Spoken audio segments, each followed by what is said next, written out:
So this gap between the world's ability to produce data and companies' ability to use it has to close. But why? Why would it matter? Why would it make a difference? Well, it would really make a difference for two reasons. One is for the creation of competitive advantage for individual companies. And two is for the improvement in products and services, ways of living for the rest of us that are created from that competition.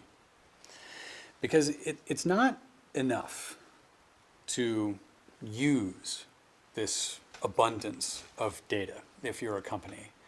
You have to use it in a way no one else can. This is the source of competitive advantage, is creating a unique value in a unique way. So it's not enough to use the datafication of everything to simply operate faster, to simply operate at a higher level of quality and efficiency. What's really needed is to create new uses of data that are unique to your firm. And there's a company out there called Fiserv that does this. Fiserv checks individual payments, especially between individuals online, and make sure that they're not fraudulent. But to do that, they have to collect an enormous amount of data on financial transactions, which they then feed into an algorithm, which is then used every time a payment is made on certain banking systems. So that all makes sense. But Fiserv then collects additional data with each transaction they investigate. That then feeds the next version of their algorithm, which now only they can make, because only they have the data from all of the transactions they already investigated. And this really is the key to a big data strategy. So if you're a company, you need to formulate a strategy around big data. What that really means is figuring out how to use data to create a unique value in a unique way. And so here's a really good way to think about it. The first step is to think about data market share. So companies are used to thinking in terms of market share in general. How many customers are available and how many of them do we have versus our competition.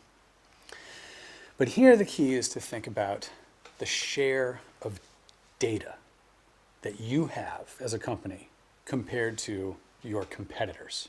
And so you have to think about where data comes from. Data comes from activity. So like flying an airplane, that flight produces data which can only be had by putting sensors on that plane for that flight. Every individual tweet, every individual Facebook post, all of those come from that particular activity by that particular person. Data comes from activity. So the first challenge for a company in big data strategy is to look for activities where they can gain a greater share of the data those activities produce than their competitors.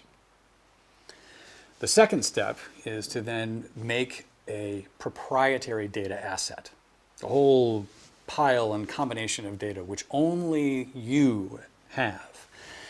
Now, this is a bit of a challenge when, as we talked about earlier, there is more data about a company's products, customers, processes produced outside their four walls than inside. That means that data is available to the company's competitors as well as to themselves. So what do? How do you make data that's available to all of your rivals proprietary to you? Well, one thing you can do is bring in some of that data from the outside world and mix it, combine it, layer it with data only you have. Maybe it's just the customer profiles you've developed or the particular transactions you've conducted with those customers so you know what they've bought already. When you combine data that's available to all your competition with data only you have, it's like pouring milk into a cup of coffee. It changes the whole drink. That entire combination becomes proprietary. It becomes a unique perspective on the activity of the market at large. So that's the second idea. So first, think in terms of data market share. Second, create proprietary data assets. And then the third piece is to do what Fiserv has done. Use data to make data. And this is one of the key ideas behind all of the big data giants in the online consumer world, like Google, like Amazon, like LinkedIn even. When you become that key technology that datafies an activity, you gain something of value simply by having been there. You get to capture the data that activity produces. If you then use that data to improve your ability to provide that service, you then have a good chance of serving more customers, which gives you a larger share of that data producing activity, which means you create this big data flywheel effect where you are using data to create data. So now in the case of Fiserv, someone who wanted to compete with them would have to recreate the years of financial transactions they have already investigated. And that is a competitive advantage that is very, very difficult to catch.